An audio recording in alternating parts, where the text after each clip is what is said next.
for failing to appear on July 9th at 9:30 a.m. for a 50-page circuit court hearing.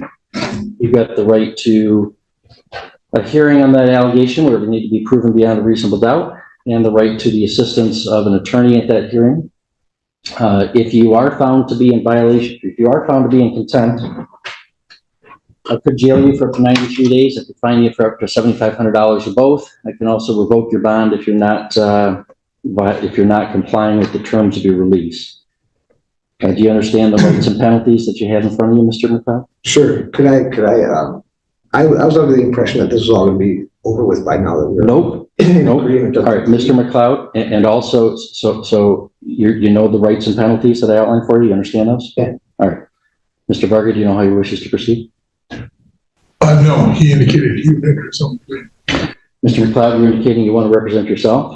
Buckle up, guys. Today we're going to witness the opening salvo as Mr. McLeod is accused of contempt for skipping his July 9th C.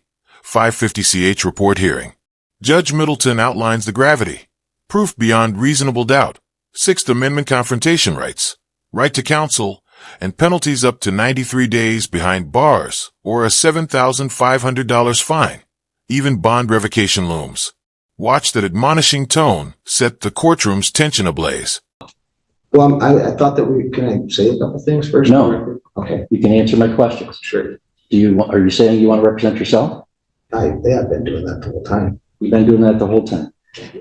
Under Ferretta v. California, 1975, U.S. Supreme Court, defendant has the constitutional right to represent himself. He has, in this case, unequivocally asserted that right in prior hearings and validly waived his right to counsel. However, self-representation may be denied where the defendant disrupts, unduly inconveniences, or burdens the court and the administration of the court's business. That's 1976, Michigan Supreme Court, People v. Anderson. Even the Ferretta case, the U.S. Supreme Court said the right of self-representation is not a license to abuse the dignity of the courtroom. Neither is it a license not to comply with the relevant rules of procedural and substantive law. Here, while representing himself, defendant refused to accept mail from the clerk's office. All right, guys. Today we see Mr. McLeod insist on representing himself, citing Ferretta versus California, while Judge Middleton lays down the law. You can't flaunt court decorum or dodge official mail. Watch him reject court mail in red ink as junk, unleash a bogus letter rogatory, and brand judges as IMF foreign agents. This surreal display tests the line between courtroom rights and chaos. When that happened, I directed staff to resend the mailing directly from the court, giving him the benefit of the doubt. Because he was representing himself, he would surely accept something from the court. He again refused, writing in red lettering on the envelope, return to sender, and offer to contract is denied.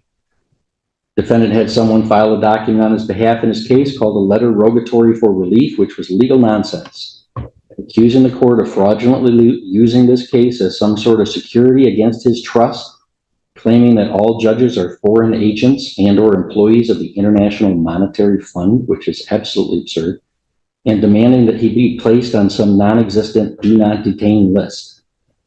This is not the first time that this defendant has disrupted this court's business.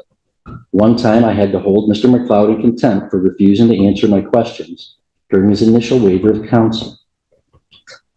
After that contempt, we were able to complete the waiver process and I allowed him to represent himself. Buckle up, guys. We're hitting Judge Middleton's flashback to multiple contempt holds, ignoring court questions, derailing the waiver process, persistent interruptions, and arguments dismissed under People v. Anderson and Ferretta standards. His patience fractures as he recounts how McLeod's antics squandered the court's time, each disruption a blow against the rule of law and judicial efficiency. But at those subsequent hearings, he repeatedly interrupted the proceedings. He repeatedly persisted in arguments, even after being heard and ruled against. And now he has refused to participate in the court process by rejecting court mailings while purporting to represent himself. So I have now lost any confidence, Mr. McLeod, that you are able to represent yourself in this matter without disrupting the court's business or making a mockery of the court proceedings. Therefore, as this case moves forward, I am revoking your right to represent yourself, and I'm appointing Mr. Virgo to represent you as a lawyer. Okay, it's Mr. Wirgo here. If the office of assigned counsel determines that Mr. McLeod is not indigent or is only partially indigent, that office may petition this court under the applicable statute for contribution from Mr. McLeod for the cost of representation. So, Mr. Varga, you want us to set this for a hearing then? I do. All I right, do plead not guilty. all right, Mr. McLeod will enter a plea of not guilty on your behalf as to the contempt. All right, guys, brace yourselves for the courtroom twist. Judge Middleton strips McLeod of his self-representation right, revoking his FARADA waiver and appointing Mr. Go as counsel.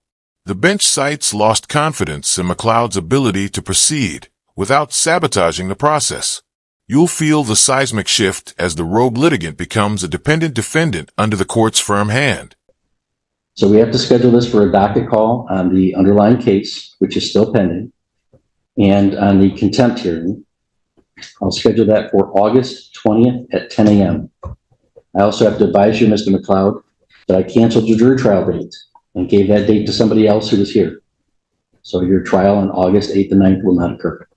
I will next see you on August 20th at 10 a.m. Anything as to release Mr. Varga? Does the court want to entertain a bond on this matter, Your Honor? It's my understanding Mr. McLeod is a local resident and he has met, with the exception of the last court date, that he tells me that he thought the case was resolved, although obviously it was not. He has appeared for most of his prior court dates. Oh, Okay. And he's employed locally, Your Honor. I think perhaps if the court would set a modest Buckle up, guys. We're at the docket desk as Judge Middleton orchestrates the next steps. Entering a not guilty plea on the contempt charge, slotting a docket call for the underlying case, and scheduling the contempt hearing for August 20th at 10 a.m. He also cancels McLeod's August 8th to 9th trial dates. Bond discussions ignite a standoff. Defense seeks modest security. Prosecution demands revocation. monetary bond that would ensure future. I will not have to do. I assure you. Mr. Juliet? And I would ask that bond remain revoked. He is, what I'm told, rejecting the court's mailings of the notice to appear. I mean, I think that's just a blatant violation of Can I speak on that? the court rule. So he's made it clear he doesn't want to take this serious. I would ask that bond remain revoked.